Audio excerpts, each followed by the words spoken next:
rejecting a 35 LPA job. Choose an idea that is small enough. You don't have to build the next great thing. You just have to build something that leads on to something, and that leads on to something that leads on to the next great thing. As dumb as possible for the consumer. Okay. Not the best product wins, but the most noticed product wins. Today we have Laxman. So hi Laxman. Hey. And give us a little introduction about yourself, what you do. Right. I'm Laxman. I'm the co-founder of Fidget. Fidget is a gaming app. It's TikTok for games. Sitting on the pod, tired in a bus, stuck in traffic, don't know what to do, play games on an app. They're on Play Store app, so you can go check it out. It's essentially one app with lots of games in it, different quests, and most of these games are meme based. Some of them are about influencers, some of them are about parodies.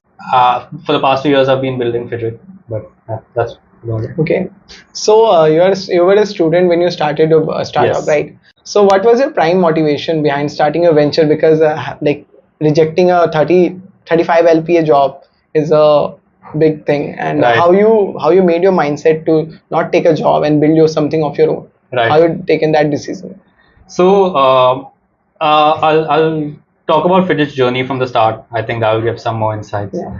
So towards the end of my second year, I got an internship in college for a lot of money, and that gave me a lot of safety in my life, which allowed me to go out and try different things.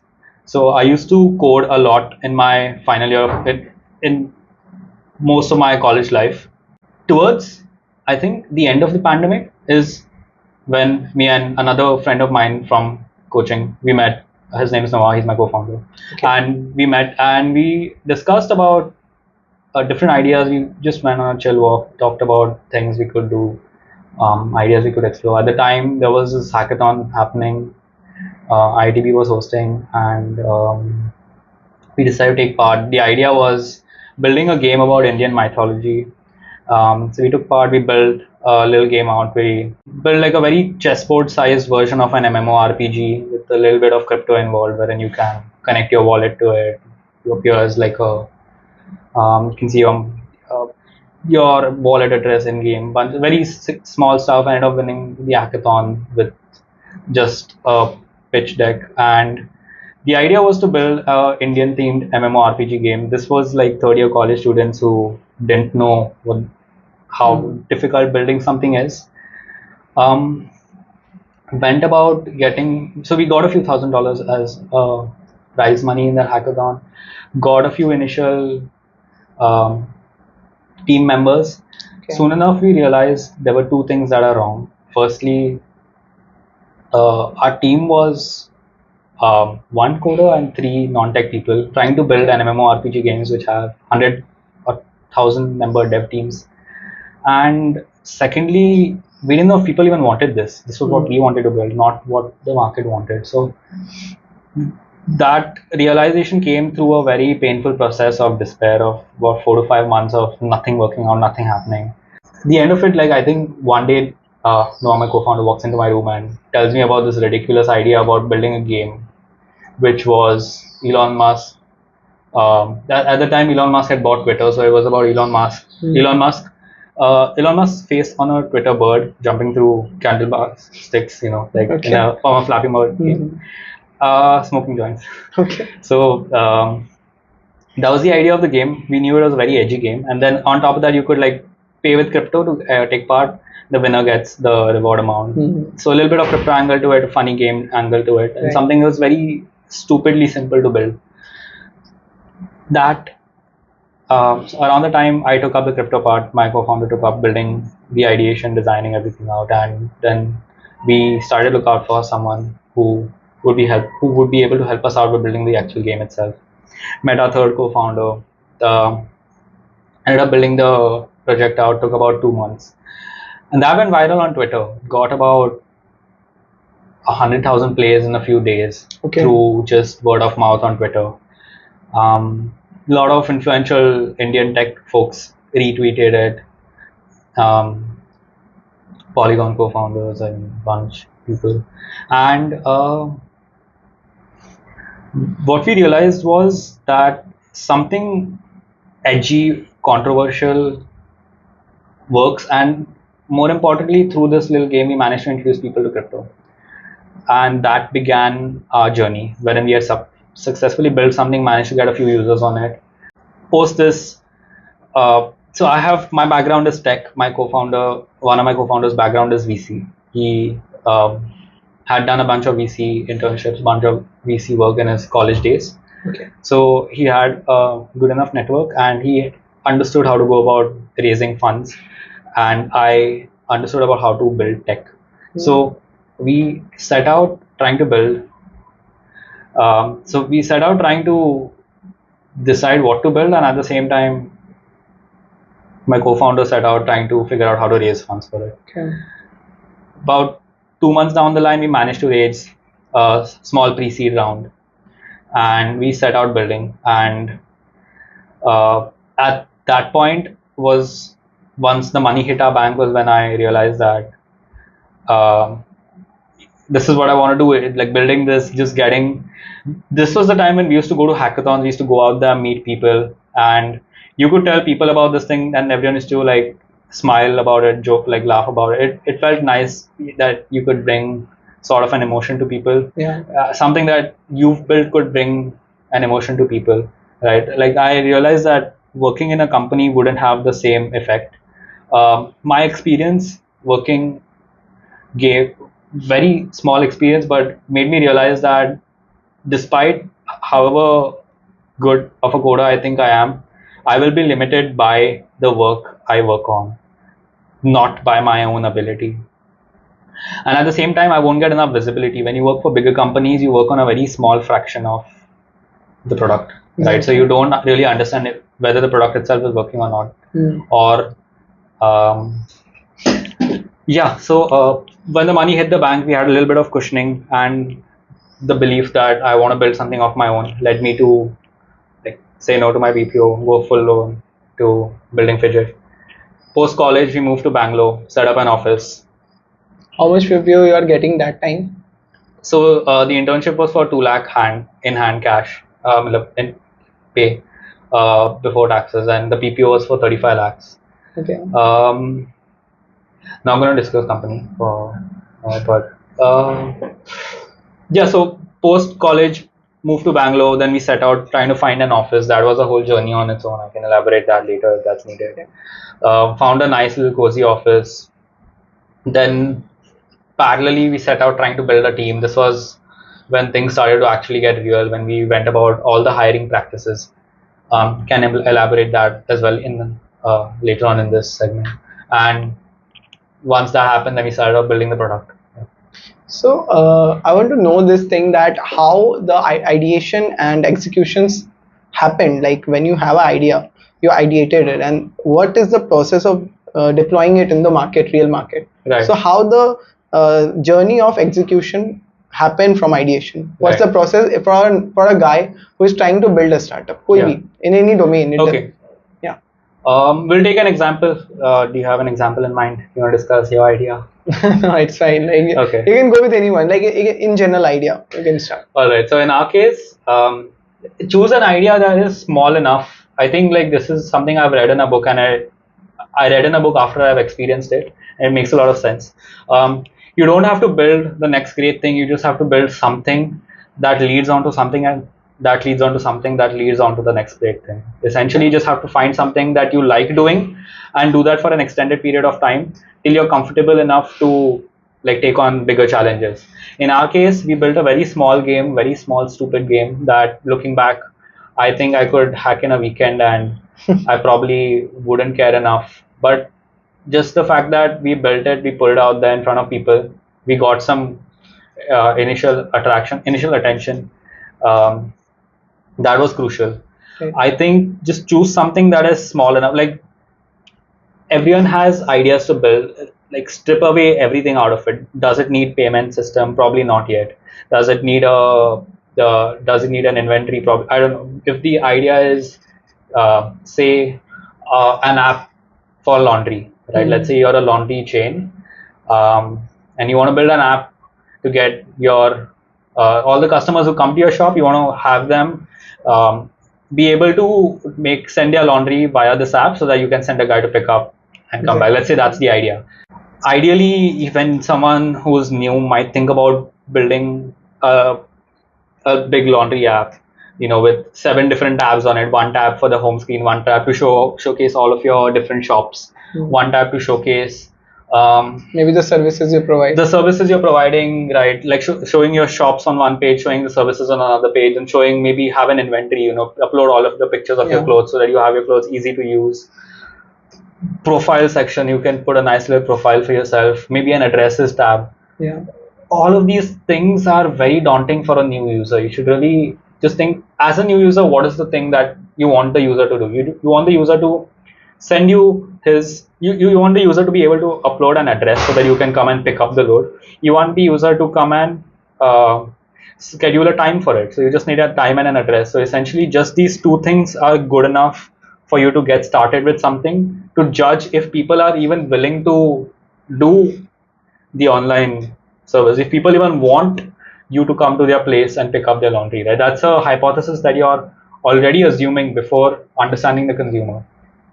Consumer startups are very hard to build because reading consumers through data makes sense when you have data, but when you're starting off, you don't have data. So you ideally think, I'm going to go and talk to people when I have an app, right? So you build an app, you spend 6 months building an app, and then when you have an app, you think people will use this app and then I'll go talk to them, but nobody's using it yet. Exactly. So then you put it in the hands of a few people, you spend more money, you've already spent probably a few crores trying to build this app, spend maybe another crore trying to put it in the hands of few people.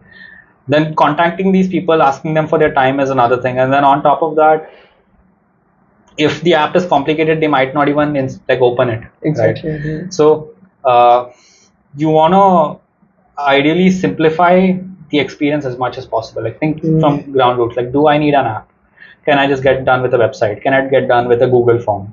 Right? If the Google form is working, can I get done with a WhatsApp group where people can just send their location and maybe that might be a little creepy, right? Can I get done with like a WhatsApp bot or like a WhatsApp?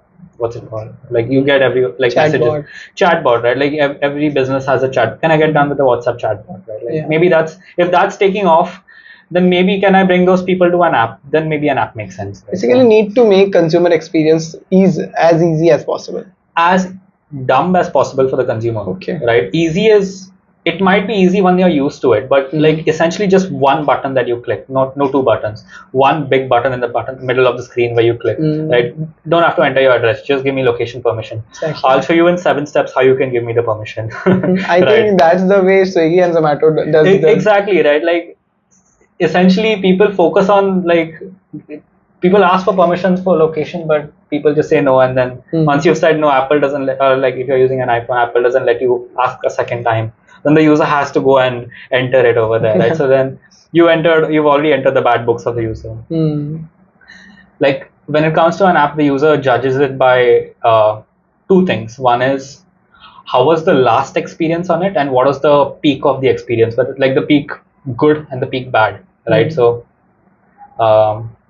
you in this case, like the last experience will be like you don't get your laundry done, so you don't get that joy, and it was very complicated for it. So that's your user's experience. Actually, one of my friend started a startup last year. Okay. He was working in a edtech startup for the target market that there are a lot of test series, but there are a lot of coachings where students get to get the education from, but they're not proper test series which are evaluating students on the basis of their own requirement, because mostly coachings are targeting the guys who are top in their batch and then make them prepared for the exams, like if I talk about JEE or NEET or anything. But his target audience was like the guys who are not able to study, like those are weak in their studies, like an adaptive test. Like adaptive test. So he tried to thing is, he's ready with everything, he's ready with the app, he's ready with the modules and everything, but he was not able to make it, like he was not able to generate engagement. Okay. Because when he approached to other coachings for their students to get over, they're not allowing it because they're saying they are selling their own courses over there, right? So they can't allow him to get their market access, right? So that's the main friction he faced there. And I think this is because he was not able to do marketing in proper sense, right? And also market, you as a new guy, the market is very brutal for you to get entered. because there is no momentum already. You have to build it from start. So I think that's went wrong, that he was not able to develop the marketing side of it. But in terms of idea, in terms of value generation, I think that startup is good, because I have personally seen the questions. I'm a JE guy. I've seen the questions; they are very good, and the type of explanation he's providing, even the video, he's trying to explain those things in videos. Like suppose you're getting a test series, we are getting solutions in like all the solutions are video form. How cool is that? Yeah. So that was like he was trying to do, which is new to the market. I think people are doing it, but they're very limited segment of people or the startups. He's trying to build some kind of new user experience, but since he is not in good in marketing, he failed there. Interesting. So that there's another saying that says not the best product wins, but the most noticed product wins. Yeah. Right. I think it's phrased differently, but that's the crux of it. So marketing is actually a lot more crucial than building a good product. You will see a lot of horrible products. Like if you use banking apps, like they are utter trash, but they work great. Like people still use them, right? That's because they have good marketing, I guess. Everyone already uses a banking app, so everyone uses a banking app. On the other hand, you'll see like a lot of really polished companies just fail because people don't want them, right? Yes. You have to, I think, figure out hacky solutions to how you can enter a market, grab attention, and so if you're the first mover in the market, then you have the advantage, right? Like if let's say the AI boom is happening, you build an AI app that converts an entire conversation into a text and then summarizes that text and gives it to you, right? So you can just talk to it and it will give a summary of that text. That's if you were the first app to do that, as horrible as you might have been, people will stick to it. That is again driven by, I think, even in our case with our game Flappy Mask, I think the advantage we had was we were the first mover in the market, one of the first movers in the market. There was no other crypto game out there that actually worked. Most crypto games just take your money and that's it, game over, right?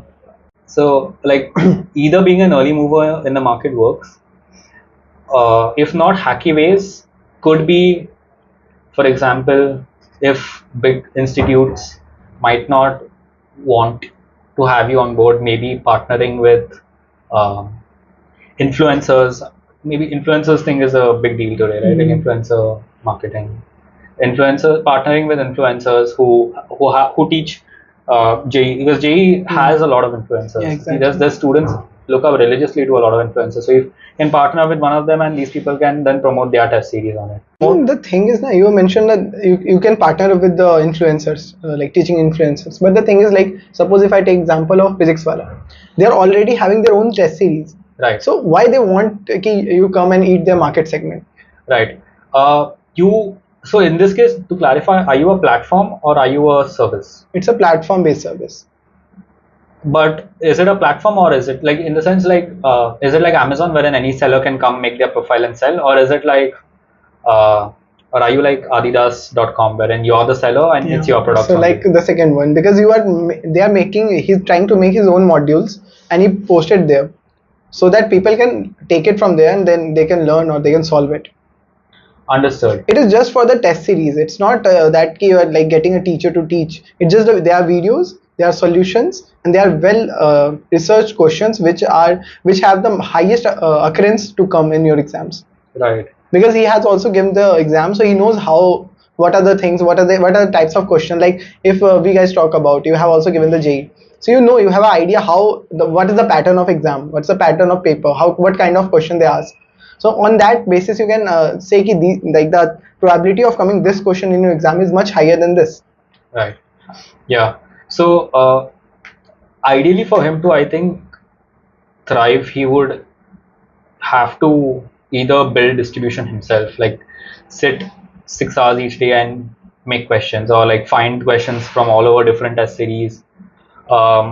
Maybe get a test series and then use ChatGPT to translate that into something else, so that the copyright issue is not there, and then put those on the platform. So essentially your moat of the startup is this huge database of questions that you have. So even if someone can just copy your idea, they don't have the question base you have, which is again what I think big institutes have done. Either that, or you can build a platform where someone like Physics Wala can come and put their questions on it, and they can talk about, promote the, you can use this link to go and access my questions, rather than, they don't have to set up their own website, they don't have to go through all of this. Since Physics Wala, I guess, might be having his own website and everything, he wouldn't want it, but there'll be smaller influencers will be up for it, right? Exactly. That's a lot more scalable because you're not responsible for the questions, and you can incentivize these influencers, find out incentive models for them to build questions, right? Okay, so here I have a question, that how can one validate his startup idea? Since, as I give you example of my friend's startup, he was not able to validate his idea properly. When he launched in the market, he get only 5 registrations, 4 or 5 registrations. So he was not getting the incentive to deploy in the market and like have a beta testing down. So how to validate your startup? Like when you are launching it, you are done with the ideation, you even deployed in the market. So what's the next stage? How you validate whether it's gonna work in the future? Is it really a problem? Right. So yeah, what's the like how it works? Interesting question. Validating whether it's going to work or not is very closely linked to product market fit, which, if you look at it, is like throwing darts at a wall and hoping something sticks, right? Or maybe in a dark room throwing stones and finding out where the water is by the sound of it. The more stones you throw, the higher luck you have. Yeah. At the same time, fixing your hypothesis, like for example, these are all the parameters for the startup, right? Like, this is the age group I'm going to test it on, this is where I'm going to find this age group. Like, you have to have clarity on your hypothesis before you test it, because at the end of it, you can't be like, maybe that's what I like. For example, I'll give you, in case of our startup, let's say we're building a social startup, like a social media or social network startup. Maybe if you can fix your login, like your phone number login or Google login, at the end of it, you can't come back and say, maybe if I use phone number login instead of Google login, maybe that would have worked. Like, you decide on it beforehand, and then you test it out, and then if you don't get, then you have clarity that this doesn't work. A lot of times this is a mistake that we made a lot, is you keep building new features in order to not face the facts that you don't understand what's happening, right? Maybe I have question, people are coming, they're not liking it, maybe I should put chat in this app. Maybe if they can chat with people, maybe that will work. Chat is there, people are still not liking it, maybe I can bring mentors on this app, maybe they can chat with the mentors. Now you've forgotten about the old test series bit of it. Now you have a whole different tech debt to take care of. Initially you just had one hypothesis, now you have two hypotheses separately that you're parallelly testing, haven't originally answered either. So fixing your variables is very key. How to fix your variables, that is, I think, very industry dependent. Ideally, try and figure out what all are the things that matter and just decide them at the start, and at the end of it, if you want to try out the chat based thing, try it out separately, independently of this, right? Because a lot of times you see apps out there that have 10 different things in them, especially apps that don't work. Maybe even our app, right? Maybe even we've done that mistake a lot. I think even apps that I use on a day-to-day basis have this a lot. Look at the Geo app, it has games on it. Look at the Paytm app, try to be super apps, right? It has games on it, has the videos on it, it's not something I like. Some people might like some of it. Okay, which is the best app you find till now? Which app you can say? Yeah, usability. Which is that one app which you find the user experience is too good? So I think I'll have to check my phone. Check my phone.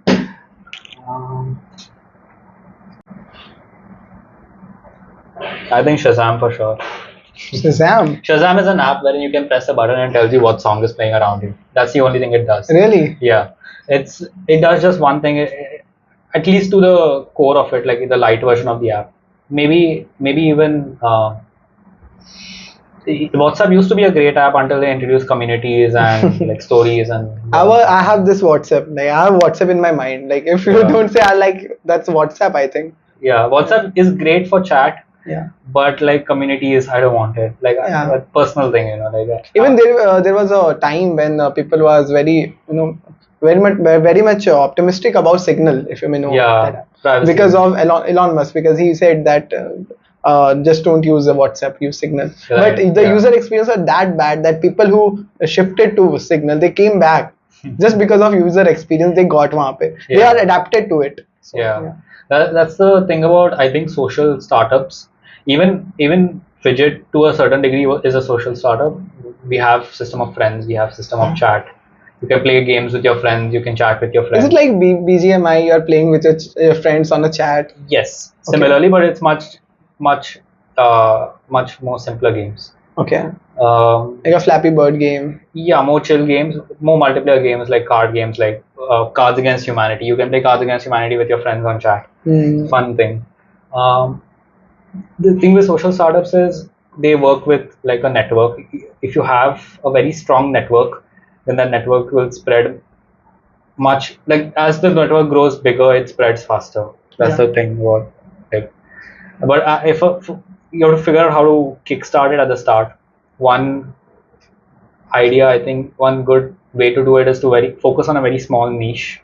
In our case, we had a lot of different things happening. We used to have a lot of games on it, but uh, people would come, people would play, people would go. There was no central community. There was nothing binding things together. And we tried out influencer gaming, build games for influencers. So that way we were able to onboard a whole influencers community who would come and play a game about that influencer. That worked great. That had much higher retention.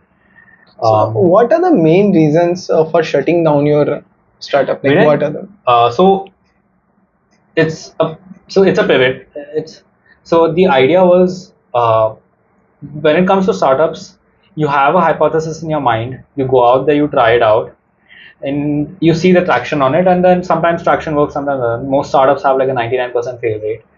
You end up pivoting into something different. You find out something that worked in it. You take that and then you build on that, right?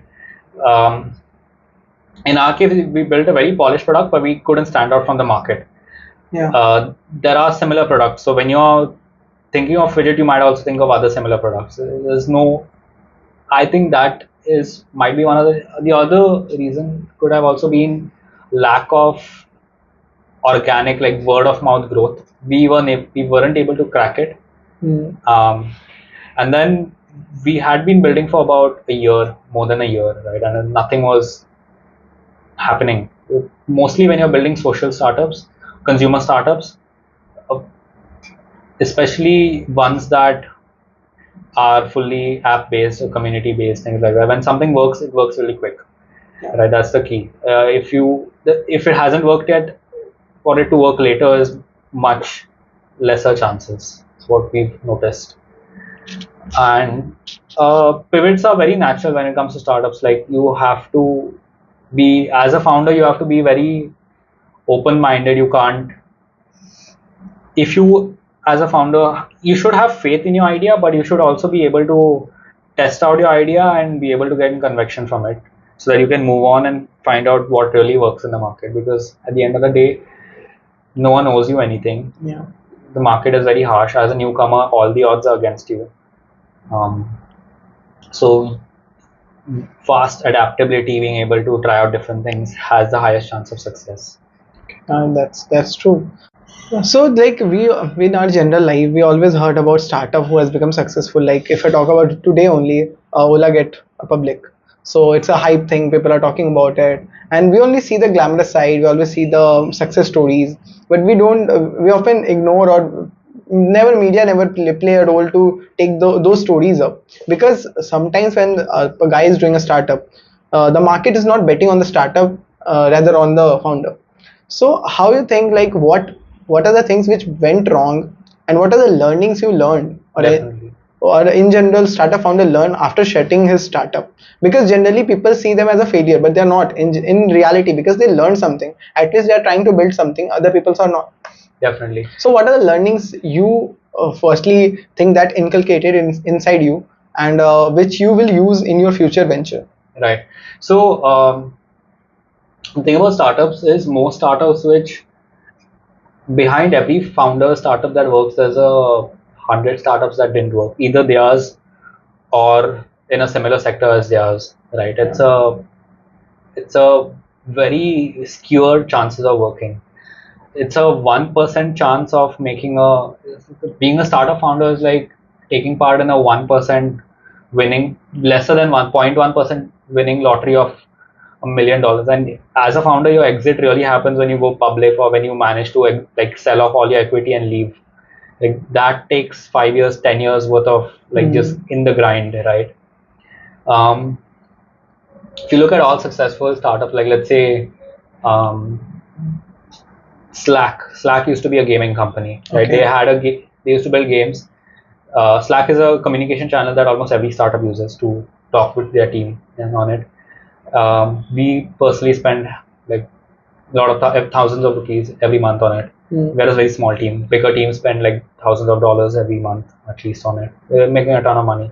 Started off as a gaming company, that didn't work out. Then they realized they had a very nice tool which they had built to communicate with each other in their gaming company. They realized that has more potential than the actual games itself. And that ended up taking off. Look at Apple. Apple has a ton of products that didn't work. Yeah. Right. Apple as a brand might be working, but they have a ton of products that don't work. Like look at the VR headset; it's so extremely priced. Yeah. I don't know if it'll work 10 years now, maybe not. They have like look at the iPod. iPod didn't end up surviving. I think the usability is not that high that made people incentivized to buy it. Or the pricing, like it's just pricing. The product and market. So there's this thing called product market fit, wherein the product has to find the market and the market has to find the product. Yeah. Both sides, as a founder, you have to find out how you fix. From the market side, you have to have good enough branding so that you can reach out to people who can try out your product. And from the product side, you have to ensure it's a good product where people will want to stick and continue using. Right? Two games that you have to figure out. It's a very tough balance. The best way to succeed is to keep in the grind, try out more things. I think. I also think the startups, the probability of successing those startups are very high. Who make a habit for you to use on a daily basis, like WhatsApp or Definitely. A social media platform. Maybe Apple is not able to do with this VR set, because that's what their intention was, that people are going to do everything on their VR set. They have a meet, they will do it here. They have to watch a movie, they'll do it here. But I think people in general people, they are not able to think, like they don't have that vision with the Apple, which vision Apple is carrying. Abhi, I think they are beyond the market. They are like in a future. They are like doing the things which should happen in the future. They are just trying to mimic it in the past time. Right. So I feel for Apple, this might be more of a trying to show the market that they have the cool gadget, that they are also in the race for VR, more than trying to actually fulfill consumers' needs. Maybe consumers might not have needs yet for it. Maybe the world is a little bit too early for it. At the same time, like you asked me my learnings after 2 years of building, I think that they've been twofold. One has been being able to live with a new belief, that being able to live with a very challenge, like something you believe very strongly yesterday, you might believe completely the opposite of it today. Like being able to be okay with that as a person is very tough. As a normal individual, people have their own strong beliefs and they go ahead with it, but as a founder, you have to be able to move with the market. Exactly. And the second thing has been surrounding yourself with the right people, because again, as young founders, even as VCs take bets, they don't take bets on the company. They take bets on the founders. They know that this might not work, but like we'll figure it out, right? If not today, tomorrow, right? And surrounding yourself with the right people who are talented. In our case, I think we had the greatest team. I am most proud of my team. We found the right people at the right time. So we found people and they grew with us, right? So it's not just that we grew and they were so they grew with us. They were able to adapt with us, right? So that is a good thing in the sense, as a founder, when you start off, you don't really have enough money to hire great talent. You don't have enough experience to lead great talent. You want to find people who are able to take responsibility and deliver well, Yeah. and people who you can trust in, right? I think in our case, we had the best team. That is, I think, the reason why we were able to make the most with the least. I still think we made the most with the least. When it comes to, like in our case, like people end up basically burning like 100 or maybe 10 to 100 times more money than us to reach the same conclusion that the market doesn't want it. Like look at Dunzo, right? Like Dunzo ended up dying out. Burning, like I don't know how much they burned, but like probably hundreds of millions. Yeah. Right. We were able to do it in less than one. So I have a follow-up question from you. You mentioned about your team, that you have a very good team. So I want to know how you proceed with your hiring process, like what you see in them and then hire, like a tech side or the. So people face a lot of issues when they are starting to hire people, because sometimes they just come for the incentive that they'll work for some time and then shift the job. So firstly, you have, as you are mentioning, that you have a good team. That means you have a retention rate very high there. So how to hire, basically, not a build, how to hire and cater it so that it become a most rewarding team. right. What's your approach of building? So before that, I'll talk about how to find your co-founder. Like if that helps. So as a founder, I think, especially as a young person trying to build a company, it helps to have a co-founder who can think in a parallel sense to you. So if it's a tech startup, you would ideally want to have someone who's really good at tech and someone who's really good at everything else that's there. Like for example, talking to people, raising capital, understanding the product. Maybe product can be both phased. Dealing with lawyers. Like building a company has not just the product, it's also about managing the people in the team, managing the lawyers, ensuring you have a legal entity, ensuring you're able to take money in, ensuring that you keep your investors happy. So it's a lot of responsibility. So when it comes to finding a right co-founder. Okay, so give me 5 points which you look in your co-founder. If I have to make a co-founder, okay, what are the 5 things I have to look up on him? So. Okay. Someone who you can have the worst. This is something my co-founder told me, but Okay. even I believe in it a lot. Okay.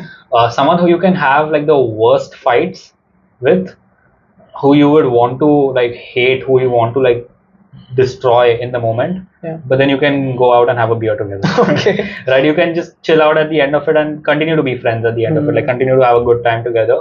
Despite all the, because building a business, it's hard. You're dealing with money, you're dealing with a lot of different opinions. You have a different opinion, co-founder has a different opinion. Opinion split happens. And at the end of the day, you can't do two things. If you focus on one, if you end up focusing on someone, you end up focusing on yours, co-founder might get angry if it doesn't end up working out. If it ends up working out, your co-founder might get jealous. A lot of different emotions. You end up spending like 10, 15 hours of your day in an ideal working day with this person, right? So, and once the company is created, you're legally married to them. That makes sense. Makes sense, yeah. They are like a spouse to you, because separating is gonna take some time, right? Once, like the amount of legality is, it's a lot, right? So first thing is that you have a very good bonding. Your bonding should go beyond the business. You should be like, in my case, me and my co-founder were friends from coaching. We were friends before we even were anything in life. So I've heard one thing. Tell me if it's controversial.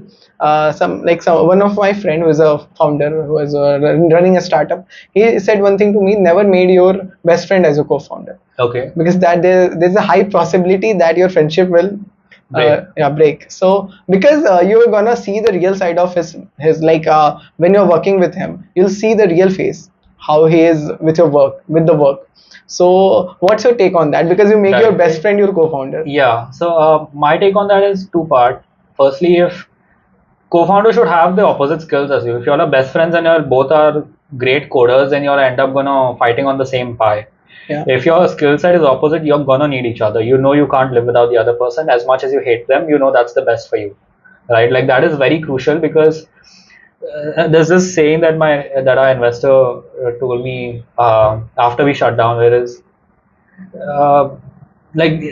so my investor used to own a startup before he became a VC. His investor had told him this thing, and it was दो भूखे लोग एक empty कटोरे के ऊपर लड़ रहे हैं. Okay. Like that's a दो भिखारी एक empty कटोरे के ऊपर लड़ रहे हैं. Like that's essentially two co-founders fighting over something that has nothing in it, right? Like you have nothing to lose. So I would say, like, if you're best friend and you are both great coders, which might be the case if you've met later on in life through like either your work or maybe college, or I don't know. If you've met earlier on in life, or maybe if you've met because of you all are neighbors or something like that sort of a situation, you're more likely going to have different specialty areas, in which case you will need each other at the end of the day. So, that's the harsh reality of it. Basically, two co-founders get married and their baby is their startup. I think Yeah. that analogy is right. That's pretty much it. Essentially, yeah. Okay, so we talk about two things. First is bonding. Second is having opposite skills. So what else? What are the other points? Having, even though you have opposite skills, your work ethic, I think, should be similar. I think that's great. Like when both of y'all are very passionate about pulling in harsh hours, both of y'all are very if one person is from a very comforted background wherein they are not used to working long hours, they're not used to going through tough times, they're not used to taking negligible amounts of pay. Like I think after I rejected like a multiple lakh job offer, we used to take 60K pay a month, like full-time working. That's the pay we used to take. And this is, you have to like live your whole day in this, right? And around you, all of your friends will be taking 3-4 lakhs, right? So essentially, it's tough to do that. So ideally, in your co-founder also, you would want someone who can be there with you when times are tough. Because when times are good, everyone's there smiling, chilling with you, having a good time. When times are tough, like the people who pull the yards, who console you are the real ones, right? Like I think in my case, I was really lucky to meet my co-founders. They are great people, and I want to continue working with them, right? In most cases, most startups, when they reach a stage wherein they realize the idea is done, end up shutting and they end up going back and splitting, taking a job, returning the money if it's remaining, whatever, right? And they don't want to build anymore, and it's not because there's nothing to build. It's because they don't want to work with the same person anymore, right? Yeah, that's true. That jealousy and like hatred comes up. So how you take care of that part? Like there is suppose there are other different areas in a startup, like suppose the marketing side or the tech side. As you mentioned, you're a tech guy, so you're taking the decisions regarding tech, or he's taking the decisions regarding money or marketing. Yeah. So money is split, but money is like tech also needs money, marketing also needs money. Yeah. We each have our own budgets, and we have we discuss our budget with the other person, but we give the other person the liberty to choose. But sometimes there is a conflict now that there is definitely. Yeah, like who is right? Suppose you are saying that marketing should be done in this way. He's saying no, this way is better, I think. So how you conclude, because that segment depends upon him. Marketing is the department which he cares of, right? And tech is the department he cares of, right. You cares of. So how you get in the conclusion ki this is my area and I have the full authority यहाँ पे, and you have your authority वहाँ पे. So how you do you have a deal or something कि in this department I'll take the maximum the main decision, or in your department you'll take the main decision, right? So how to proceed that, because I think founders have this issue a lot of the conflicting between them because they're not resonating in the same idea. So how you deal with that, or do you have what's process you follow? Having a founder is like having a roommate. Okay. Having a roommate or a partner. Sometimes in your room there'll be like one table and you both want to share it. So you set your boundaries on it. You decide where the boundaries are. Maybe at the end of the fight you decide where the boundaries are, or maybe at the start of the fight you decide whether before itself. Yeah. At the end of the day, you have to also remember that both of y'all, especially if you're young founders, are doing it for the first time. So even your co-founder doesn't know it, even you don't know it. As confident as they might be, they don't know it, and that's the reality of it. Everyone who's building doesn't know what works, what doesn't. If they knew, they would have already had PMF and they would be not listening to this podcast. Basically the idea is you want someone who you are friends with beyond the business, who you might hate but still need each other because you bring different things on the table, and also be humble and be aware that at the end of the day, as convinced as people are, they don't know what will work, what will not. So maybe trying out as much as you can, being open to your co-founder suggestions and implementing them. So because at some point even you will, like, they will suggest and you will also be suggesting to them, right? It's both ways. Uh, So Lakshman, like, how's your experience with the VCs and what type of questions they ask you or what they see in a founder? Because generally उनका होता है that they are investing in the idea and the founder. right. So what they take, what they think before investing, and what are the type of questions they ask you before Right. investing? So there's two types of VCs are like very spread out, like across different stages. There's early stage VCs. There's VCs who will fund you once your company is slightly bigger. Right. VCs will fund companies who are going public, in their final stages before going public. So you would ideally want to find VCs who are willing to take bets on early companies. They will give you smaller check sizes, but they will also be up for more risk since you're a more risky venture. You would also want to look for VCs because at the end of the day, having good VCs is very crucial. You don't want VCs who are vultures, who are just looking to take away all of your money and leave you with nothing, right? There are a lot of vulturous VCs out there. In our case, my co-founder used to work he used to intern at a VC company for a year-ish more. And so he had that experience of understanding what goes on the other side of the table. He had the experience and he had the contacts as well necessary. If you don't have the contacts, I think going on LinkedIn and cold messaging a lot of VCs. VCs are on the lookout for great deals. Like if you just send them a mail, if you drop them a text on LinkedIn, they will reply because they want to invest in a good startup. In startups that they want to take a bet on you because that might work. They will listen to you at least, is what I'm telling you. Like they might not invest in you directly, but they'll listen to you for sure. So how much brand value you get from IIT Bombay ka tag? Because I think VC are also investing in you because they know that you are coming from a good background. So definitely, in ours, we managed to raise because of our brand tags. I feel a lot. It was not just IITB tags; it was also what we did during our time at IITB. Exactly. How as founders we fit together. How much of a charisma as a founder you have. That is very crucial. If sometimes VCs will want to get you vetted through other founders, it helps to approach a VC through their portfolio companies founders. Like it's much easier to talk to another founder who might be able to see a younger version of themselves in you, right? Like that sort of a relationship, and then over time, then like asking that founder for help with VCs. That is a much easier route than directly approaching VCs because that way you'll get directly a connect to the top dogs, right? Like you wouldn't want to start off with an associate and then because associates at the end of the day want to take the safest deals who they can make the most money on. You're a big risk, they'll straight up say no. People who are higher up are a lot more understanding, a lot more nice. In our case, we started off right from principals and partners when we raised because we had we had the support of other founders who managed to make those connects for us, right? That is very crucial. VCs look for either an idea that they can pitch, or if you're a young founder, someone who has a figure it out attitude. That is demonstrated by you being able to build products in the past. In my case, during my time at college, I had built this website called Resumen. I don't know if you've heard of it. Yeah, Resumen. Right. That I ideated and I built it out on like self on my own, and that took off.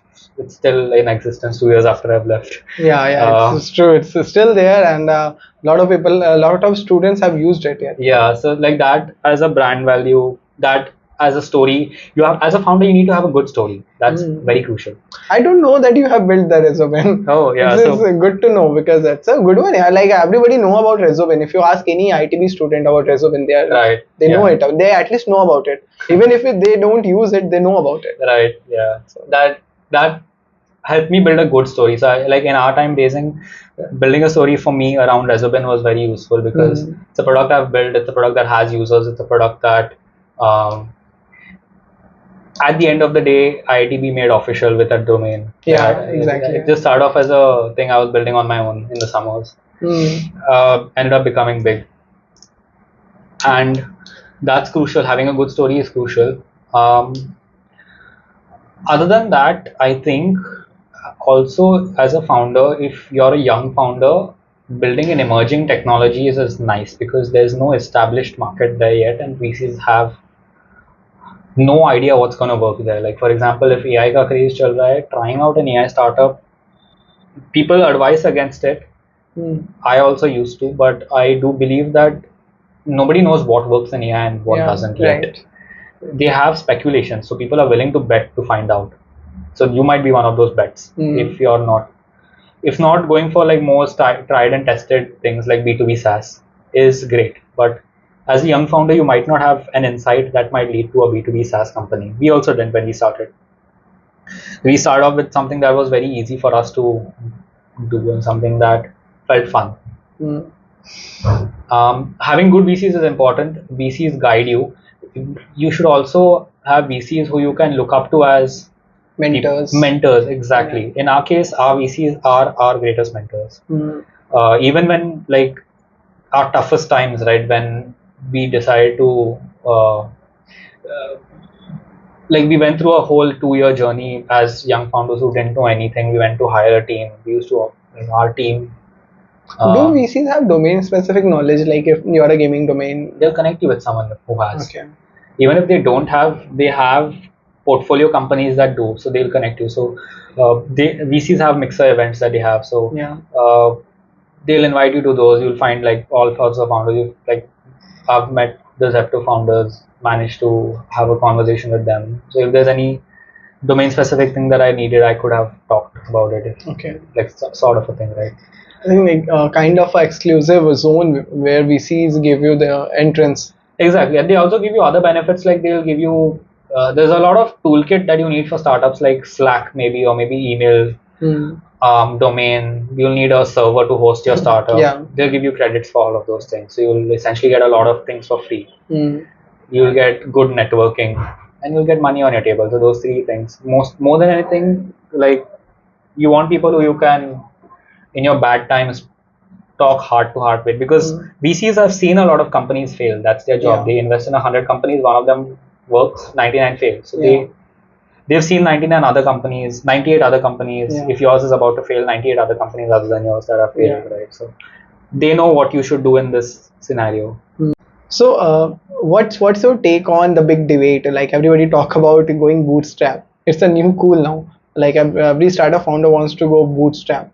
So what's your take? Is it good to go bootstrap? Because you said now that you get a lot of insights once you get a connection from a VC. You get an exclusive zone ka entrance where you can like contact with a lot of people. It's again a networking tool you get.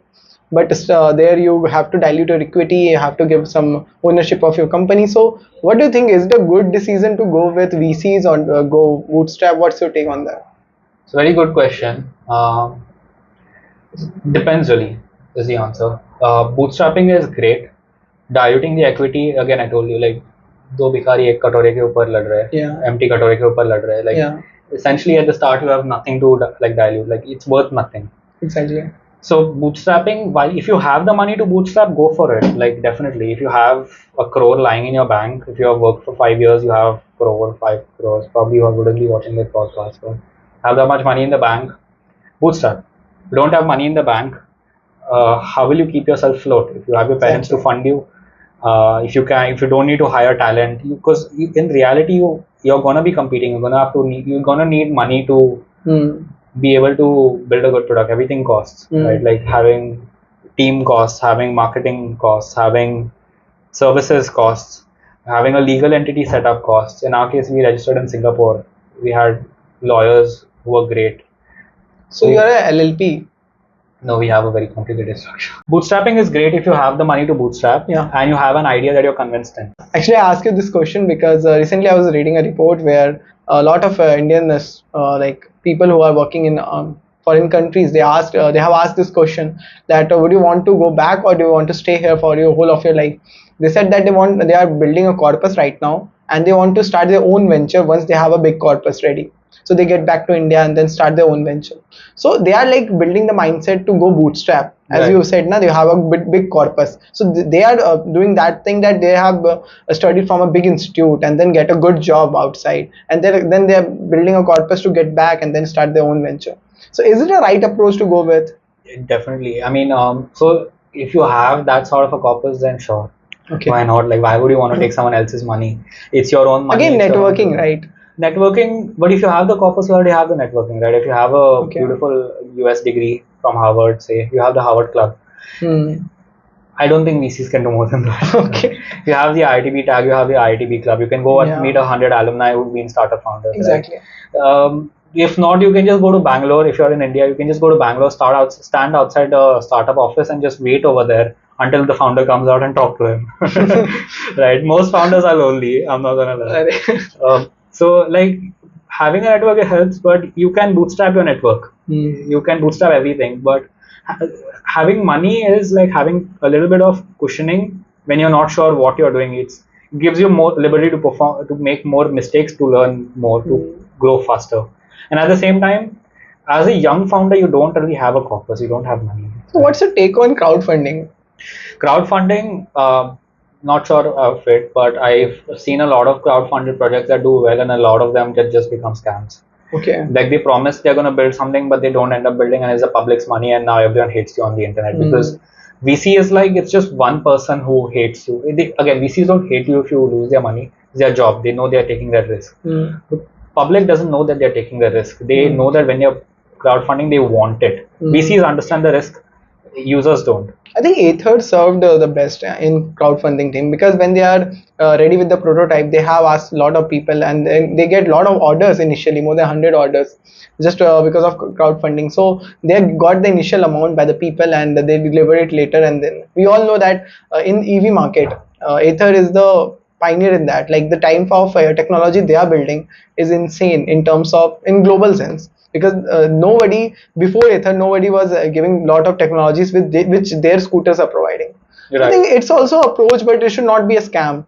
But that's very hard thing to judge whether it's a scam or not. Exactly. No, I'm just saying not a scam, but like you might try to build it, you might not be able to because like if you know how to build it, then just take a debt from the bank and build it, right? Why do you need crowdfunding? Just take a debt from the bank, pay back the debt from the bank. You take crowdfunding because you know there's a bit of risk involved, and if that risk fails, then the crowd gets very angry. You will be defamed a lot on the internet, even though like you might not have been entirely your fault. Might have been just the fact that you weren't the right person to build. Right? There's very like depends really, and again, bootstrapping. My take is if you have a very solid idea, you're convinced in. Like the Kamath brothers, Zerodha, bootstrap it. You don't have to give anyone your equity, right? I think in current era, actually, in an interview I was listening, where Nikhil Kamath himself said that if we have to build a Zerodha from scratch at this point of time, we are not able to do that because the market is that saturated and the red ocean it is. Like there is blood everywhere. Like people are fighting for the market to capture. I think right now it's very hard to build a startup like Zerodha with bootstrapping. No, I think you have to be the first mover in the market. If you can find a market where you're the first mover, like since the AI craze is here, you can find some very niche AI use case that you're the first mover in. Like again, I told you the summary app. The summary app was created by a friend of mine who's in Goa. He doesn't know how to code. He has a family business in tourism. He doesn't do startup full time. He just works in his family business daytime, and on the weekends he codes. He goes online and he drags and drops and builds apps. He's a really good product builder. He has a lot of Twitter followers. He built an app where you can just press a button on the website, it will listen to you and then convert all of that and summarize it. So you can take an entire hour-long podcast and generate a summary of it via ChatGPT. That's great. Just putting ChatGPT and a bunch of audio, text to speech to text together and creating it. bootstrapped it out of his own pocket, put a paywall on top of it. You can do 5 minutes for free. If you want to do an hour, you pay a monthly subscription. Makes, I think, $30,000 a month. Okay, building on freemium model, like for first few services are free, then they have to charge. Yeah, freemium model or subscription model, right? So if your idea can be bootstrapped, go for it. If ideas like Aether, wherein you require a lot of hardware, you have to set up a lot of things, you need good talent, might not have the money for it on your own. You might need a larger capital, so you can take a VC there, right? And if you look at it, most companies out there, VC dilution is really bad. Like if you look at Jeff Bezos, less than 5%, I think, of Amazon. He still has $200 billion. Like, I mean, so that's what it goes to prove. Like, that's very controversial to say, because somebody say that don't focus on your equity, just focus on making it bigger. But that's a controversial side, right? Because nobody knows whether it's gonna boom or not. Initially, it's a very risky decision to give 30% or 20% of stake to somebody. I think the right thing to say is just focus on making your users happy. Yeah, that's very true. Everything else will fall in place after that. So let's talk about Bangalore a bit, because we all know Bangalore is a tech hub of India. But recently I've heard few news which basically highlights that it's a fade, Bangalore start to fade its charm in terms of startup, and Hyderabad and Pune start to catch up very fast. They are like building their ecosystem, which is gonna beat Bangalore in future. That's the speculation which people are making. But so what's your take? And I want to also know that how is the ecosystem Bangalore offered for startup founders? Like, is it supporting or toxic or brutal, or what kind of the culture? Because VCs are also established there, and most of tech startups are their headquarters is there. So what's your take? How is Bangalore in terms of Bangalore? I think infrastructure wise, Bangalore is very clogged. Traffic is bad. Summer is very hot. Otherwise, year round it has great climate. Summers are horrible. But startup ecosystem is well established. In most cases, if you're willing to start a company, you would most likely figure out whether that's what you do in a year or two. So that first year you can do it in Bangalore. Once you realize it's a more, then you can like move to Hyderabad or Pune. You go to Bangalore, if you want an office, you can take a 1-year lease. If you want an office, then you can, when you get an office, you pay on a per seat basis. So based on this, like this would be like a 1, 2, 5, 6-seater room. 6-seater room, say 7,000, so maybe 40,000 a month rent for this place, with desks, everything maintained for you, right? Cleaning staff there, light, electricity, AC, everything is there for you. Based off that, like that, you pay, and then you come with your team, you work. You don't have to stress for any of that. There's two types of ways startups usually start working. Like either you get a house, you work at home, the whole team works in the house and in the home, or you can get an office and you can live and then come to an office work and then go home. We also faced with the same decision.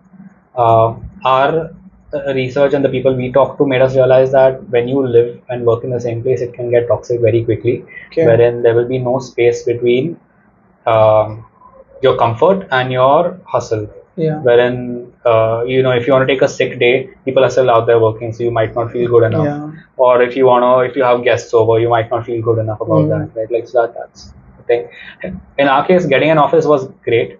Also, there's like the commute between your office and your thing, right? So in my case, there were days when I slept at the office at night, put a beanbag, slept on it for weeks. Is it in proximity, like your office? 30 minutes. 30 minutes. No, actually, 5 kilometers. Taking Bangalore traffic in account, it's very hectic to say. 5 kilometers, 30 minutes. So Bangalore is very traffic logged, but at the same time, like if you go out to any cafe, you'll meet at least 10 people who will be able to relate with your startup mindset. Right? People who will not see you as a jobless person. Here it is, like even if you're doing a startup, your uncle or some dur ka rishtedar will say what you're doing. Like it's not a job, right? You're just doing for the sake of your own enjoyment. Right, but then generally perceive that way. Even I think content creation is taken that way only, that you are not doing anything, you're just wasting time on social media. You're posting content, there's no one to see. Like if you, in case of startups, I mean, if like creating a startup is very easy in today's day and age. So to a large extent, it might be true in the sense anyone can just create a startup today. Anyone can just wake up and create anything. Like we created a gaming app. Anyone can do that, right? Here I want to mention one thing also, that in today's era, the startup world is very much overused. Earlier, startup means that you are building something new which was not present in the market. Now there people are starting businesses and they are calling it startup. I think that's a wrong way, because you are like taking the credit of someone and you're doing it like you're just doing a business or franchisee or something and saying I'm doing a startup. That's not fair As for in, the people. So give me like an example. suppose there's a t-shirt brand, like a guy who's owning a t-shirt brand, so he is just outsourcing his things. He just made the design, give it to the vendor provided him the t-shirt back, and they have to sell it through any other platforms or by his own platform. Right. So I think the difference between a startup and a like a dhanda business is startups can scale very quickly. So essentially, if you outsource your manufacturing, all you have to do is just create demand because your manufacturing will be sorted, right? So if you can scale that out very quickly, sure, you're a startup. In most cases of dhandas, they do it over years and years and years of just having a shop, building a good relation with the people around, then using those relations to build further relations. Word of mouth is very crucial. Startups ki case mein, you can create it overnight, blow it up on the weekend. That's what like a lot of, like if you say t-shirt brand, like look at, everyone has a merch store, right? Today every YouTuber has a merch store. yeah, Create it overnight, put in the next video, next weekend you get some orders. Yeah. So it's bootstrapped overnight, right? Like Yeah. in case of a dhanda, they wouldn't be able to do it. Like they would only be limited to a very small startup. You have like, you can expand very quickly. I think That's true. Acha, tell me, what are the opportunities you feel you get while being in Bangalore, which you won't get if you were in any other city? As you mentioned now that there are a lot of people who will resonate with your idea. So, what do you think? Like, if you're not based on Bangalore, suppose you're from Mumbai or Pune or any other city. So, what do you think? Something which happened with you there will there's a chance that वो यहाँ पे occur नहीं हो पाता. So what are the things you feel कि वहाँ पे ज़्यादा better हुआ है, which is not possible here? I think if you're, I think we can compare like metros, like metro or like almost metro cities like Bangalore, Mumbai, Delhi, Pune, Gurgaon, like these two slightly rural places. Like I'm from Panjim, Goa. So like I'll compare Bangalore and Goa. So Goa is a great place to start up if you have a team, if you have an idea and you just want to find a very focused place where you can just go and work on your thing and you have like peace around you. That's great, but most cases that's not startups, right? They don't know what's going to work, what's not. You don't know how long your people will stick for, how long they will. Yeah. There are a lot of startups that are there in Goa, like M Caffeine is there. Okay. Blue Learn used to initially be there in Goa, then they shifted to Bangalore.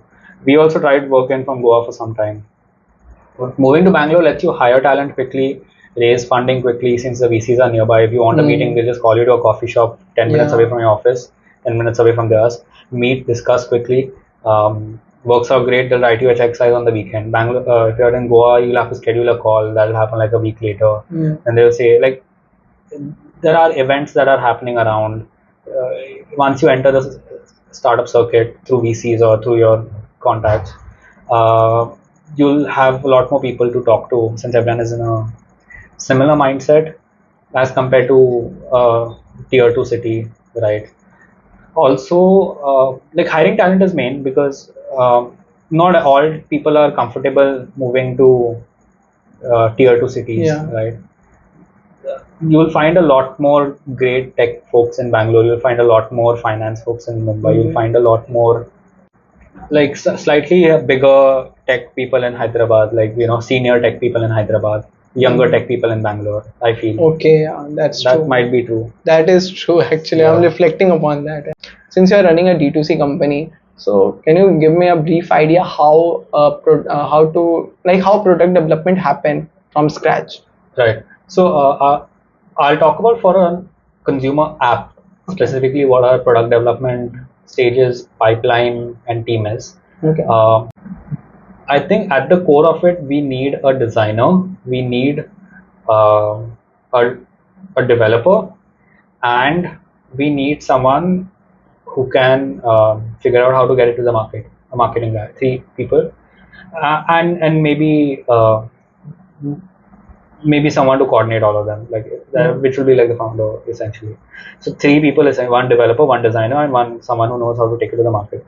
Usually, when you're building something, you first decide on the market and then you build a feature for it. You don't go feature and then find the market. That's not so nice an approach. If you know what the market is, if you know there's a demand, and then you know that you want to build a feature, we would first like open up Canva, open up Figma. A designer would make up mock-ups. Then then we would discuss on those, like debate, like make improvements over those. Say about like a week for making the designs, polishing those. Then they would be handed over to the dev team. So then we would go about coding them into the app. About a week long for that, and then about a few days for testing. Then we would just come together and like dog food our own product, like test our own product ourselves and see if it feels nice. Once that is done, we will do a soft launch of it. Soft launch means limited users. No, don't do publicity. Like, just put it out there. Don't do publicity. See how people react to it, and then do publicity for it later on with time. So that way, if something fails, it doesn't hurt you as much. Like, this is good for smaller features, smaller things. If there's something big you want to build anticipation for, then first build anticipation, test it out thoroughly, and then push it out. That is something you can do. You can hold events and things like that to like publicize your idea for like feature or whatever it is further. So what's the most toughest part you think product in the stage of product development happens? I think it is being able to understand whether whatever you've built is working or not. Okay. Because you need to have a case for that. Like, for example, you need to understand how do you gain confidence whether your product has worked or not, whether your feature has worked or not. Right. You need to have decided if these many people use it, or this amount of change, or once the change comes, if you can clearly see that change. Most cases you won't have enough traction to be able to see, data won't be able to show you that change. Talking to users might help. Some cases, ideally you should try and have like phone number or some sort of email or like some way to communicate with the users, incentivize them with gift cards or like real money to talk to you and gain some feedback. But at the same time, like, you ask a consumer if they like something, they will always say yes, and then they won't go and use it, right? If you ask someone if they like communities on WhatsApp, they'll say yes. You ask them if they like stories on WhatsApp, they'll say yes, but in reality they might not even use them. That is very true for us. We have had consumers tell us everything in the world, but consumer doesn't know what the consumer wants. That's the reality of it. Yeah, that's very true. So that's a very tough call to take, and I think it's something that comes with more tests. Basically, I think you can summarize it in one word. You can say pivot is the only way. Like small pivots when you test and you feel anything which is not working, or you just do a little iteration and then push it forward. Yeah, improvements. Yeah. So since you have started your startup in your third year of your college, so how you manage your timing with like you have classes, right? And I know you're from chemical engineering, and I understand the pain of it. There are classes. Yeah, I'm a chemical engineer. I don't know how, but I'm a chemical engineer. I know how tough the curriculum is. It's there are labs. So currently in this semester we have 2 labs. So 4 days in a week we have lab, either Viva or something, or a proper lab. So, and we have classes from 8:30 to 12:30, and then lab from 2 to 5, another commitment like assignment and everything. So you're going through the same thing, that time pay, and you're also running a startup. So how you're managing time? I'm very sure that you have other commitments also, like any sport or friends, or maybe any club or something. So these are so many things. How you're able to manage it up this time? Okay, so time management was a big pain. I am grateful for being surrounded with people who would help me if I wasn't able to make time for things. I think that helps a lot to have good friends in life and have people you can bank on. Whether it's your co-founders, whether it's people from your personal life, your college friends or whatever. Yeah. I would, since I was someone who loved to code, I would try and code upwards of 10 hours each day. Okay. Actual typing, not sitting in front of a laptop, would be 15 maybe hours a day.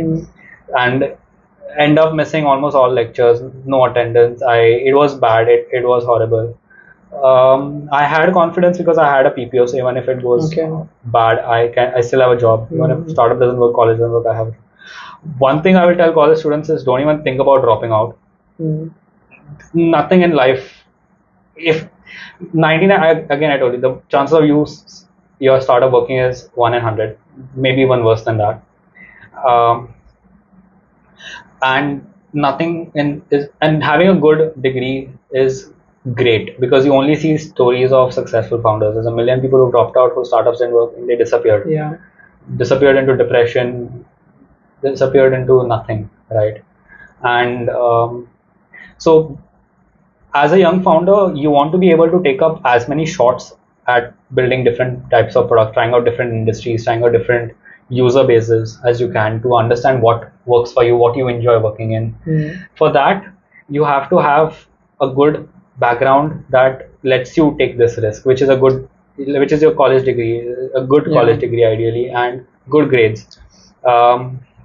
Maybe in the future, if you decide your mind that maybe none of this is working out, I want to try something else in life, you should have the liberty to do that. If you don't have a degree, then you won't be able to, right? Nothing in life will accept.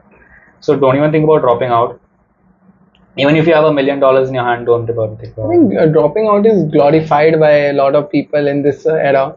So I think because whenever if you say these things to in open market, there are people who will against you. They'll say, see, they'll try to give examples. See, this is a guy who have dropped out and he's like making in like crores or something. So, but thing is that it's not about dropping out or thing. It's just one extra year. Like if you're in third year or in even in fourth, I have seen people dropping out from fourth year. Like insane.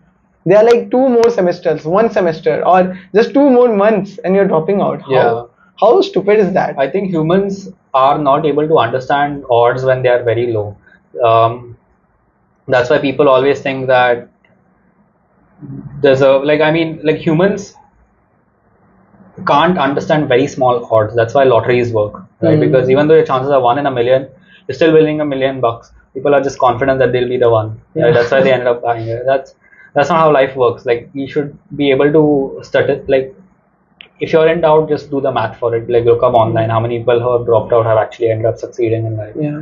And the math will tell you that it doesn't work. And time management, I would say try and I would work mostly in the night. That's when I would get peace. Work till morning. Then we used to have daily stand-up, one meet every day where we used to get together and discuss everything we've done in the past day, set goals for the next day, and set tasks for each other as a team. That used to happen at 11. So I used to try and sleep at 6 in the morning, wake up at 11, do that, then go for classes, come back, work the whole night, sleep in the morning, sort of a thing. You do whatever fits for you, whether morning fits for you, night fits for you. You will have to sacrifice in your grades. I was very lucky to have friends who would wake me up a day before the exam, sit with me with books and teach me things. Right? We used to have some papers as open book and I just not even know I have exams. I would get a knock on my door, people coming, putting a textbook in my hands and go answer the paper. Like I had great friends like that who would be very helpful to me. I think that was a big cushion that I'm grateful for. When you're building a startup and you actually enjoy the grind of your day, the actual thing that you do, right? Whether it is talking to people, whether it is actually sitting and building something, or whether it is coding in a dark room. If you enjoy it, I think you'll find out a way to get about everything, right? You find out a way just to reduce your distractions to the point wherein you just get through with them. Like for example, just get through with your exams, not spend too much time on, I would say, focusing on your academics, be able to optimize your time for it, right? Not use social media. I had disabled social media apps. I would not take calls from people I don't know. I would not have enough time to hang out with my friends. Also in college, it's really important for you to, I would say, don't completely cut out all distractions. Try and keep it, because there's a very high chance you'll burn out. When things don't work out, you don't want to look back and regret. You don't want to look back and think you could have done things differently. Don't overdo it, but I would say don't completely refrain from it. Try and, if there's something happening, go for it. If there's prom happening in your college, go for it. If there's a play happening, go for it. Like other than that, like don't spend your time on social media, don't spend your time chit chatting around. Like focus that time, but try and attend as much as you can.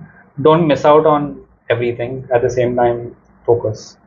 That's an insightful thing. I think ये balance जो होता है social life and your professional life, this is very hard to build. I mean, that's a skill which every student needs to learn with time. So I have this very curious question with you since beginning. When you were in your fourth year, you have two offers, two huge offers. One is a PPO of 35 lakhs, and on the other hand, you have a funding round of like some few crores. So it's a very hard thing to choose whether to go with your startup and take that few crores and build upon it, or to go with the PPO and have a set like normal decent life, good life, easy life, not a hustleful life. So at that point of time, what mentality you feel कि वहाँ पे था which help you choose this hustle thing, in despite of being going the flow? Right. For me, I saw it two parts. Since I was a tech person, for me, if I would build my own startup, I would learn a lot more tech than I would working in a company.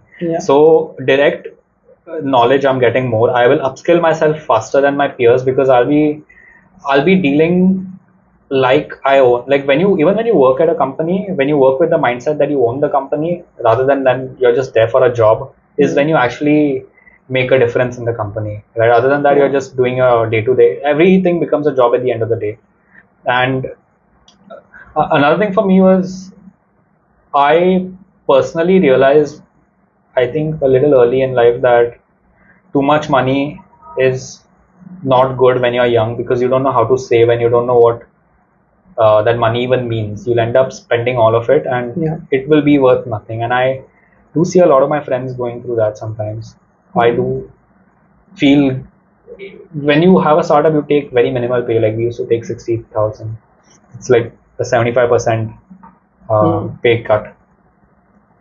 That number also we had decided based on how much our expenses are, and exactly a little more we'll save, and that number is how much makes sense for us.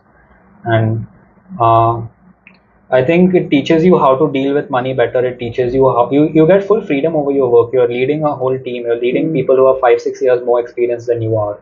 Right. You're dealing with founders. You're dealing with crores of rupees, like in your hands at your liberty. Like that itself is a feeling. Like you're the people in this room listen to you, look up to you. Right. That's a whole different feeling to have. When the product you build, when you go and talk to people, when they react to the fact that you have directly built this and given them that joy, rather than you doing a very small effort in a very large company and having no effect on anyone's life.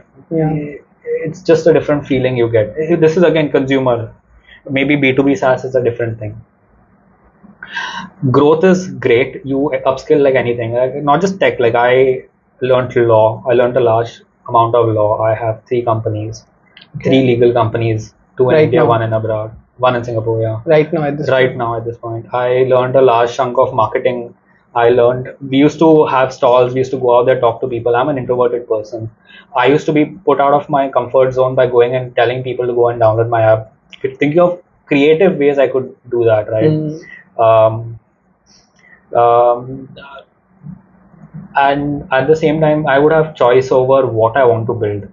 I think I think for most founders, that is the greatest thing, right? Like wherein it's money given to you to do whatever you want. You can build whatever you want. It's your dream. If you believe in it, build it.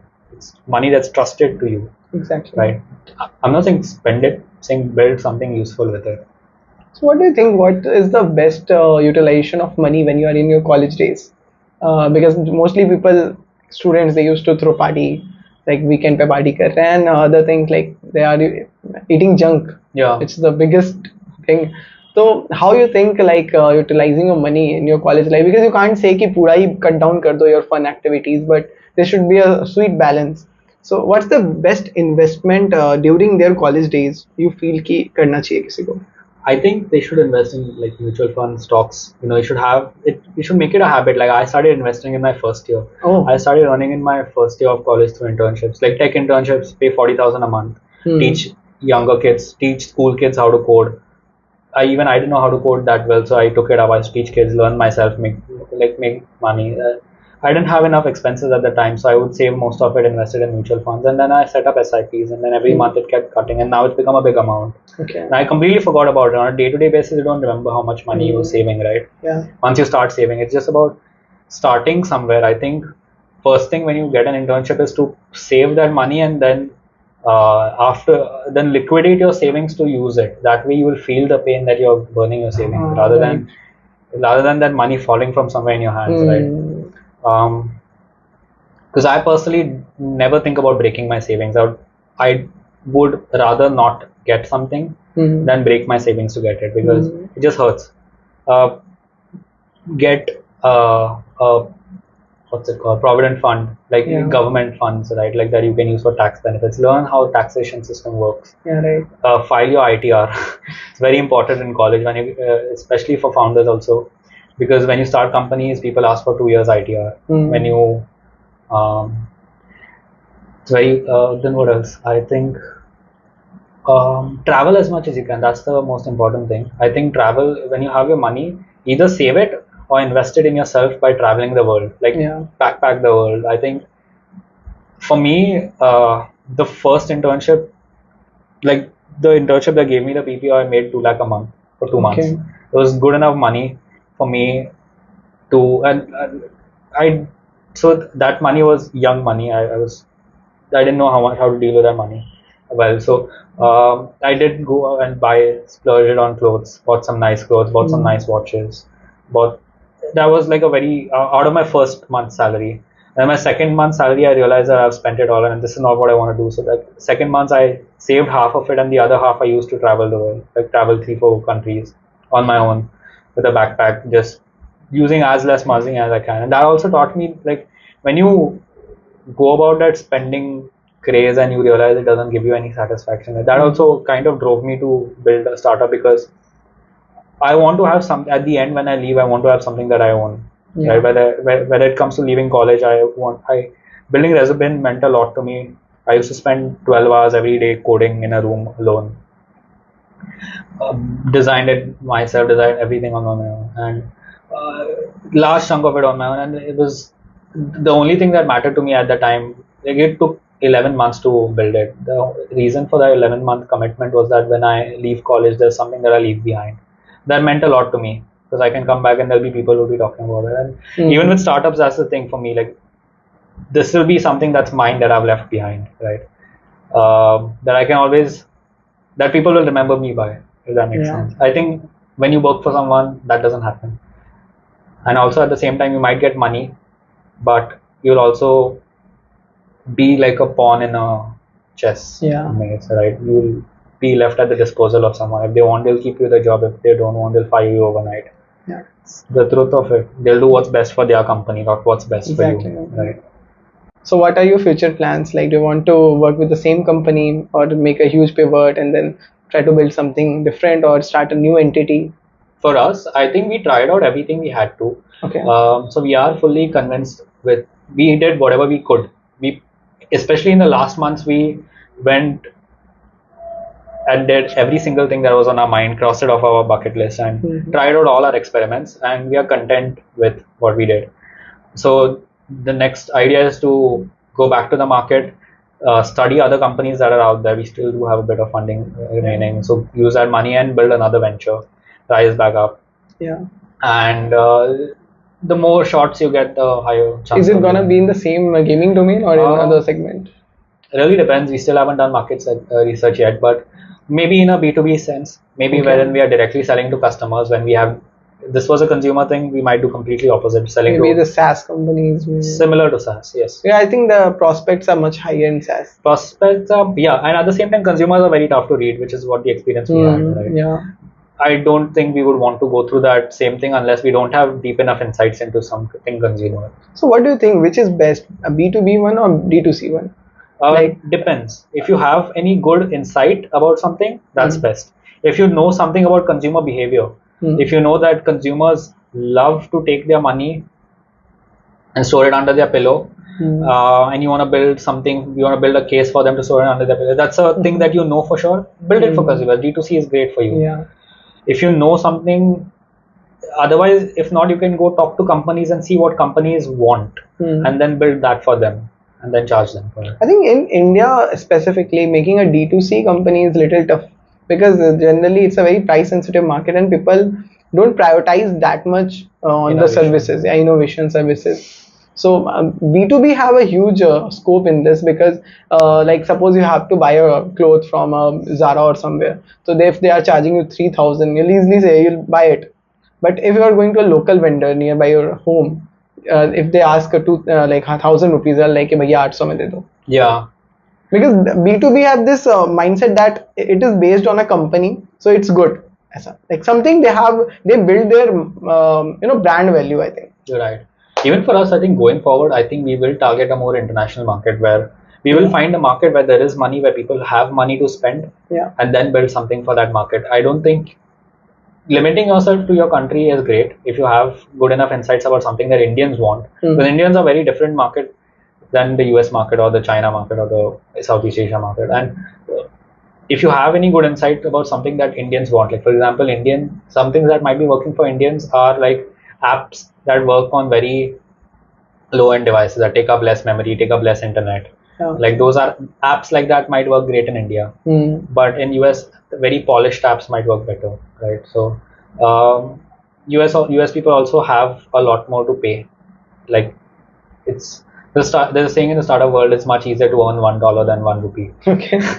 Right. Yeah, I think that's very true with the YouTube also, with the AdSense, because in like America, if you are having a channel and the per view basis, if you have 100 views, then you have a significant amount. But in India, that's very low. Right. It's in cents. So there's a reason for it, right? Because users will see the ad, but Indian users will most likely not end up buying. The amount of people that actually end up spending on that ad is what drives the I think even the per capita also depends, that their spending power is much higher, so that's why they are like the type of ads they are putting, like for the same ad they are giving like $2,000, but we are like just giving $200. Yeah, so I think that's also a differentiating factor वहाँ पे.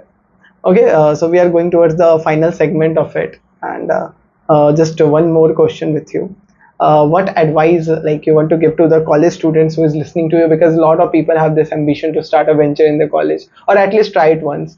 So what's your take on them? Like what should they, like what's the roadmap according to you they should follow, and what are the learnings they can use, like what are the learnings which you learned they can use to make their venture successful? Right. I think there's no better time to start than now. Yeah. That's always a saying. Yeah. I think startup is a great opportunity if you have the liberty to do it. I do think liberty means a lot. If you have if your family has dependence on you, or if there's people in your life that really need you to be around, if you can't afford doing a startup, then I would say don't do it unless you have a very deep insight into the market. But otherwise, I highly recommend it. It grows you as an individual more than anything else in the world. It's just you being out there doing your thing, whatever it is that you want. Insights, I would say, try out consumers are much easier. Consumer startups are much easier to get started with. At the same time, find out what you like doing on a day-to-day basis. For the insight, find out what you like doing on a day-to-day basis and build a startup around that to get started until you figure out what really works and what doesn't. Yeah. Right? If you like editing videos on a day-to-day basis, find out some way for that. Like find out how you can turn that into a business, right? And then enjoy that. If you like coding on a day-to-day basis, find out how you can find out ideas that you can code, right? And then turn that into a business. Or if you like whatever it is that you like, that should be core, even if it is a dumb idea and it doesn't make sense, because the longer you stay in the game, the more your chances of success are. Exactly, that's very true. But you have to find a way to get started. That's so. Thanks, Laxman, for giving me this insightful session, and I enjoyed it a lot. It was full of learnings and full of insights. In future, if you ever visit IIT Bombay and if I'm here, I obviously want to meet you. Just let me know. Yes. And follow for more. अगर आपको ऐसे ही insightful sessions चाहिए और कुछ और domain में या कुछ specifically doubts थे इस podcast से, तो वो भी comments में बताओ, and we'll try to answer those in the comment section itself. So bye guys for now, and yeah, thanks.